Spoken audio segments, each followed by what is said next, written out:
नमस्कार do your self channel को आपन को स्वागत। वर्तमान मु चूड़ा रे इडली करिया को जाउची। सेथिपई किछि मोटा बा देसी चूड़ा नेची। सेई चूड़ा सब को ग्राइंडिंग कर दूची।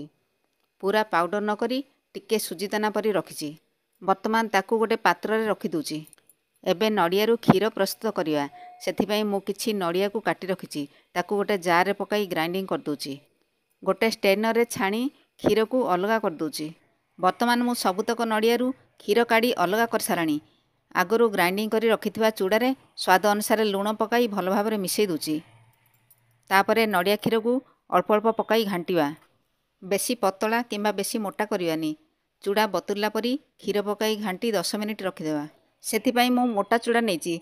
पतला चूड़ा अपेक्षा मोटा चूड़ारे कले सुजी दाना परी रहे आउ खाइबा को बहुत स्वादिष्ट लागिथाए।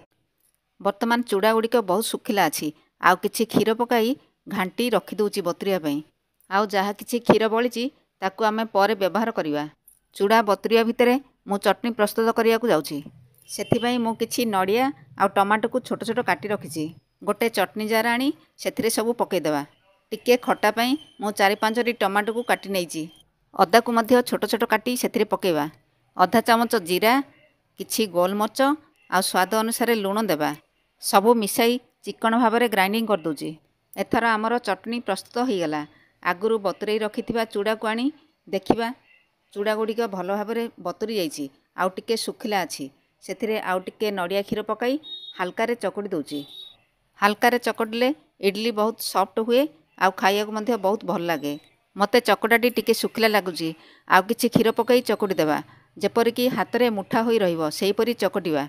एथर इडली ट्रे रे अल्प अल्प नेई इडली शेप देबा। खीर हाथ होई सब गुड़िक इडली को मु गोटी गोटी करी घड़ी दूची। एही इडली गुड़ी को मु बिना रोसई रे करूची। यह देह पाई बहुत भल। विभिन्न पर्वपर्वाणी दिन आमे उपवास कले एही बिना रोसई रे इडली खाई उपवास रही परिवा। सकाळे ब्रेकफास्ट रे एही टिफिन डी करिया बहुत सहज होइताय आउ खूब कम समय रे हुए। एही स्वास्थ्यकर इडली खाई आमर ओबिसिटी बा मोटापा रोगरू आमे रक्षा पाई परिवा। वर्तमान मु सबु इडली छांचरे इडली बनी सारलाणी। एथर इडली सेल रे छांच गुड़ी को रखी 30 मिनिट फर्मेंटेशन पाई छाड़ी दूची। एही परी आमे बिना चुली रे बा बिना रोसई रे इडली करि परिवा। वर्तमान आधा घंटा हेई सारलाणी। एथर काढ़ी देखिबा। इडली गुड़ी को मु सबु गोटी गोटी करी थाली को काढ़ी दूची। बहुत सुंदर भावरे इडली गुड़ी को हाथ रे बाहरी आसुची। टिके भी इडली सेल रे लागुनी। एही परी इडली खाइबा को जेतेबेले इच्छा हबो आमे संगे संगे चूड़ा को बतुरई करि परिवा। वर्तमान गोटी गोटी करी सबु इडली थाली को काढ़ी सारलाणी। बहुत बढ़िया हेची इडली गुड़िक। एही चटनी को मध्य मु बिना रोसई रे करची। नडिया टमाटो मिश्रण रे एही चटनी टी बहुत स्वाद लागे। एहा को जे कोनोसी टिफिन रे चकुली हो बा उपमा किंबा पूरी सहित खाइले बहुत भल लागिथाए। एहा गोटे उत्तम खाद्य। एथिरे सब प्रकार खाद्य सार थाए। आम शरीर को बैलेंस्ड डाइट परी काम करे।